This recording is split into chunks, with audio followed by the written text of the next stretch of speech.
क्या रजत पाटीदार की नई उभरती हुई आरसीबी शुभमन गिल के टाइटंस को रोक सकती है, वो भी अपने घर में? ये उनके लिए बहुत बड़ा चैलेंज होने वाला है। आज के इस वीडियो में हम लोग क्या क्या डिस्कस करने वाले हैं। सबसे पहले हम हेड टू हेड की बात करेंगे, उसके बाद डिस्कस करेंगे बेस्ट प्लेइंग 11, देन हम दोनों प्लेइंग 11 का आपस में कंपैरिजन करते हैं, उसके बाद हम बढ़ेंगे अपने दो खिलाड़ियों की तरफ जो हम प्रेडिक्शन करेंगे, और फाइनली कौन सी टीम जीतने वाली ये भी हम प्रेडिक्ट करने वाले हैं। देखो, अभी तक मैंने जितनी टीमें प्रेडिक्ट की है ऑलमोस्ट सारी की सारी टीमों में मेरा प्रेडिक्शन सही हुआ है। अब क्या मैच नंबर 14 में जो आरसीबी वर्सेस गुजरात टाइटंस है, क्या उनके बीच में ये जो मैं प्रेडिक्शन करने वाला हूं फाइनली वो क्या सही होगी नहीं सही होगा, उसके लिए आपको वीडियो के अंत तक बने रहना पड़ेगा, तभी आप जान पाओगे। सबसे पहले अगर हेड टू हेड की बात की जाए तो भैया इन दोनों के बीच में सिर्फ 5 मुकाबले खेले गए हैं आज तक, जिसमें से 3 में आरसीबी को जीत मिली और 2 में मिली है जीत किसको भैया, वो मिली है जीटी को। एक मुकाबला आपको याद होगा जिसमें प्लेऑफ की उम्मीदों पर पानी फेरा था 2023 वाले में, वहां पर भैया जीटी ने जहां शुभमन गिल का शतक आया था, शतक जरूर विराट कोहली का आया था उस मुकाबले में, लेकिन मुझे नहीं लगता कि वो मुकाबला किसी ने भूला होगा, वो अभी तक सबकी यादों में बसा है। ठीक है, तो वहां से मुझे लगता है कि ये थोड़ा सा जो एडवांटेज है वो आरसीबी की तरफ है। बट आपको पता है यार, उनके घर में आरसीबी हमेशा वीक रही है, मतलब खुद का किला सुरक्षित नहीं है। हो सकता है नई आरसीबी 2.0 है, तो मेरे हिसाब से लग रहा है कि थोड़ा मामला डिफरेंट हो सकता है। बढ़ते हैं बेस्ट प्लेइंग 11 की तरफ। तो देखो, सबसे पहले आरसीबी के लगा हुआ आप देख लो, सेम प्लेइंग 11 में किसी भी खिलाड़ी को बदलता हुआ नहीं देख रहा हूं उस 11 में जो पिछले मुकाबले में सीएसके को हरा कर आई। टू बी ऑनेस्ट, एकदम फैक्चुअल बात कर रहा हूं। सीधा सीधा आपको विराट कोहली दिन फिल शॉट दोनों ओपनर मिलेंगे। नंबर 3 पर मैं चाह रहा हूं कि देवदत्त पडिक्कल हो। देवदत्त पडिक्कल का ये होम ग्राउंड होगा क्योंकि वो कर्नाटक बॉय हैं और उनके अंदर मतलब बहुत समय से वो वहां क्रिकेट खेल रहे हैं और उनके अंदर वो लोकल बॉय वाली फीलिंग, और जब आरसीबी के लिए खेले थे पहली बार तबाही मचा कर रख दिया था। नंबर 4 अगेन स्पिन डिस्ट्रॉयर, यानी अपने कप्तान रजत पाटीदार साहब, जो एकदम बिल्कुल है सरदार, चलते हैं सीना तार, वो उनकी कहानी होगी। फिर Liam Livingstone, then Jitesh Sharma, उसके बाद Tim David, then Krunal Pandya. तो बहुत लंबी बैटिंग लाइनअप है। फिर आपके पास भुवी आते हैं, हैजलवुड आते हैं, एंड आते हैं यशदयाल इम्पैक्ट के रूप में आपने बार बार यूज किया किसका, सुयश शर्मा का। तो मुझे लगता है ये 11 बहुत सॉलिड नजर आ रही है, जो किसी को हल्के में मत लेने देना भाई।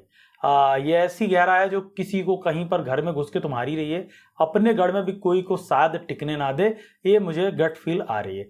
बढ़ते हैं जीटी की तरफ कि भैया जीटी में से कौन से कोई चेंजेस, तो भैया मेरे को नहीं लगता कि कोई बदलाव होने वाला, एज इट इज वही टीम रहने वाली। Shubman Gill, Sai Sudharsan, Jos Buttler, Shahrukh Khan, Sherfane Rutherford, then उसके बाद आप राहुल तेवतिया की तरफ जाते हो।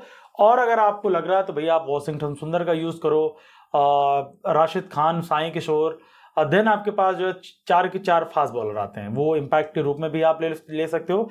Mohammed Siraj, Kagiso Rabada, then Prasidh Krishna, उसके बाद आप ला रहे हो ईशांत शर्मा। तो मेरे को ऐसा क्या फील हो रहा है कि भैया यहाँ पर हो सकता है कि हमें जो चौथा फास्ट बॉलर की गुजरात वालों की जरूरत ना पड़े, तो वो उससे दूर रहेंगे। हो सकता है वासी आपको इस वाले मैदान में खेलते हुए दिख जाए, यानी जो मैच नंबर 14 है इसमें हो सकता है वासी खेलते दिख जाए। प्रोबेबिलिटी चांस है, क्यों? क्योंकि यार हो सकता है अगर पहली में उनको बॉलिंग करने का मौका मिले तो वहां पर हल्का सा चिन्ना स्वामी है, छोटा ग्राउंड है और वो लेफ्टी बहुत अच्छा बॉल डरते हैं, लेकिन उनमें लेफ्टी सिर्फ 2 ही खिलाड़ी है, कृणाल पांड्या, देन आपको एक मिलेंगे देवदत्त पडिक्कल, डीपीपी, इसके अलावा कोई नहीं है। ठीक है, तो हो सकता है उनके लिए आ जाए। वो ऐसा नहीं कि लेफ्टी को आउट करते, राइट हैंडर को भी बहुत अच्छी गेंद वो करते हैं।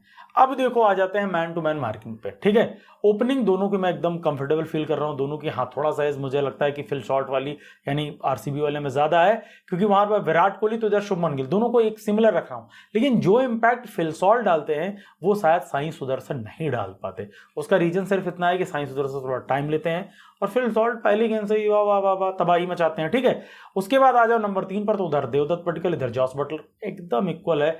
नंबर 4 पर ये सबसे बड़ा एडवांटेज है आरसीबी को, क्योंकि उनके पास कप्तान रजत पाटीदार के रूप में एक स्पिन डिस्ट्रॉयर है, जो किसी भी स्पिनर्स को जब चाहो 4 छक्के मार सकता है, तो वो उनके पास एक्स्ट्रा एडवांटेज है। देन इधर रदरफोर्ड, तो उधर आपको पता है लियम लिविंगस्टन, मैं दोनों को इक्वल मान रहा हूं। हाँ, वो बॉलिंग करके थोड़ा ज्यादा देते तो उस पर ज्यादा ट्रस्ट होगा, बट बैटिंग में अभी तक रदरफोर्ड ने अच्छा किया, लियम ने ज्यादा अच्छा किया नहीं है। फिनिशर्स की बात की जाए, मिडिल ओवर्स, उसके बाद लोअर मिडिल ऑर्डर्स की बात की जाए, तो Jitesh, Tim David and Krunal Pandya finisher और लोअर मिडिल ऑर्डर। भैया आरसीबी का बेहतर है, दिख रहा, ऑन पेपर दिख रहा, ऑन ग्राउंड दिख रहा। पिछले मुकाबले में अगर आप सोचो टिम डेविड ने लास्ट ओवर में 20-22 रन नहीं कूटे होते, 3 छक्के लगातार नहीं मारे होते, तो जहां तक पहुंचे वहां तक नहीं पहुंचते।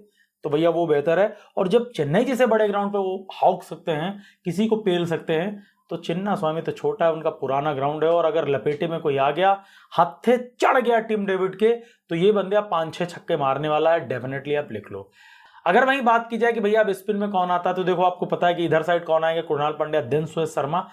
तो मुझे लगता है कि इन दोनों से गुजरात थोड़ा सा हैवी है, क्योंकि उनके पास राशिद खान जैसा क्वालिटी बॉलर है, ठीक है। उसके बाद आप अगर वॉशिंगटन सुंदर का यूज कर रहे हो, उसके बाद आपके पास शाहरुख खान है, उसके बाद अगर आप देखो तो आपके पास भैया जो है तेवतिया के रूप में एक एक्स्ट्रा स्पिनर्स मौजूद है। तो भैया स्पिन साइड तो वहां पर ज्यादा क्वालिटीफुल नजर आ रही है। लेकिन बढ़ेंगे जैसे फास्ट बॉलिंग में, तो भैया वहां पर एकदम सेम टू सेम एक ही पेज पे दोनों स्टैंड कर रहे हैं। हेजलवुड, भुवी, देनियस दयाल, इधर आ जाओ, रबाडा, प्रसिद्ध कृष्णा और मोहम्मद सिराज। मुझे लगता है कि अगर मैन टू मैन मार्किंग की जाए ना, तो आरसीबी को ही आप सपोर्ट करोगे। सिराज सिमिलर टू भुवी, नई गेंद से बहुत अच्छी गेंदबाजी करते हैं। और रबाडा सिमिलर टू हेजलवुड, दोनों इक्वल है। हेजलवुड को आपको ज्यादा टैकल करने में मुश्किल होती है, क्यों? क्योंकि उनकी लेंथ वैसी ना, वो टेस्ट मैच लेंथ डालते हैं। प्रसिद्ध कृष्णा थोड़ा मुझे ज्यादा स्ट्रांग लग रहा है, लेकिन अभी उनका रिसेंटली ग्राफ काफी नीचे गया। पिछले मुकाबले में मुंबई के अगेंस्ट उनको मैन ऑफ द मैच मिला है, तो हो सकता है उनका कॉन्फिडेंस ज्यादा बूस्ट हो। बट यहां पर अगर आरसीबी की तरफ देखो तो diyas Dayal left arm seamer काफी लंबे टाइम से बहुत अच्छा काम करते आ रहे हैं, रिटेन हुआ बंदा, तो कॉन्फिडेंस लेवल अप है। और पिछले मुकाबले में बैक टू बैक एक ओवर में भैया रचिन रविंद्र एंड शिवम दुबे को निपटाया था। कॉन्फिडेंस लेवल कमाल का है। तो मेरे हिसाब से भैया मैंने अपना काम कर दिया, मैन टू मैन मार्किंग कर दी, कंपैरिजन कर दिया। अब नंबर आता है कि दो खिलाड़ी पिक करने वाला हूं, कौन सी टीम के 2 खिलाड़ी हैं जो बेहतर करने वाले हैं। सबसे पहले जाहिर सी बात है मतलब जो है चलेंगे होम ग्राउंड एडवांटेज की तरफ, यानी आरसीबी की तरफ जो होस्ट करने भाई। भैया यहां पर जो सबसे पहला खिलाड़ी मैं पिक कर रहा हूं, वो पिक कर रहा हूं देवदत्त पडिक्कल। बिकॉज ऑफ भैया लोकल बॉय हो, कर्नाटक से बहुत सालों तक क्रिकेट खेले हो, डोमेस्टिक यहीं खेलते हो, लीग्स में यहीं खेलने आप आते हो, जितनी महाराजा ट्रॉफी वगैरह सब होती सब यहीं होती, तो आपका ये ग्राउंड चप्पा चप्पा छाना हुआ है। तो अब आपके पास मौका है, आपके अपने लोग होंगे और पूरा लाल समंदर से भरा होगा वो ग्राउंड, चिन्ना स्वामी। तो इतनी बड़ी पब्लिक के सामने आपको हीरो बनने का मौका है भैया, अपने आप को प्रूफ कर दो। और आपकी फॉर्म तो लगी हुई है, ये नहीं बोल सकते कि फॉर्म नहीं है। लेफ्टी के रूप में आपको टॉप 4 में जगह मिल रही है, और भैया वहां पे धुनाई कर दो यार, कर दो यार। ठीक है, तो ये हो गया मेरी पहली पिक आरसीबी की तरफ से।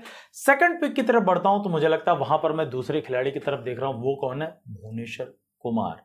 पिछले मुकाबले में जरूर आपको ज्यादा गेंदबाजी करने का मौका नहीं मिला, सिर्फ 2 ओवर की 1 विकेट लिया, लेकिन वहां पर शायद उतनी गेंद लहरानी नहीं थी जितनी आपको चिन्ना स्वामी में लहराने वाली है, जितना सीमिंग मोमेंट मिलने वाला है आपको, और जितना बढ़िया अंदर आएगी।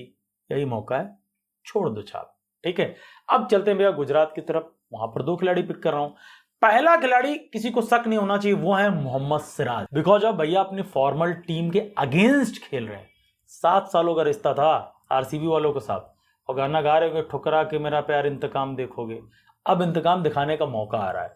सामने फील्ड शॉट होंगे, विराट कोहली के, रजत पाटीदार होंगे, देन आपको मिलने वाले हैं भैया देवदत्त पडिक्कल। और आपको पता है यार, मियाँ की बॉल जब अंदर स्विंग करेंगे ना, लहराएगी ना, तो कोई भी बॉलर हो, कोई भी बैटर हो, समझने के लिए थोड़ा तो दिमाग चाहिए, थोड़ा लक चाहिए। और वो बंदा खौफ खाया बैठा हुआ, खुन्नस खाया बैठा हुआ। ठीक है, तो बहुत अच्छी तरीके से आपको निकालने का मौका मिलेगा। और आप भी यार, आप हैदराबाद में जन्मे हो, लेकिन मुझे लगता है कि जो प्यार आपको आरसीबी ने दिया, जो प्यार आपको बेंगलोर ने दिया, अब उस प्यार पे रिवेंज लेने का मौका आ चुका है। ठीक, अब बढ़ते भैया दूसरे खिलाड़ी की तरफ, वो है हमारे कप्तान शुभमन गिल। बिकॉज दो मैच हो गए ना, दोनों में 30-30 की 2 पारियां आ चुकी हैं, लेकिन कोई बड़ी पारी नहीं आई। और ये इनका रिकॉर्ड आरसीबी के अगेंस्ट बहुत अच्छा है। 2023 में याद आता है क्वालिफिकेशन में 100 लगा के आरसीबी को बिल्कुल नॉकआउट में किया था। ये मौका है, मौके को हाथ से जाने मत दो। यानी मौका भी है, दस्तूर भी है, पब्लिक भी है, और मन चाही बॉलिंग अटैक भी होगी, और सामने बहुत अच्छी तरीके से बाउंस भी होगी, और सामने बल्ले पर गेंद अच्छी लगने वाली है। तो यही मौका है।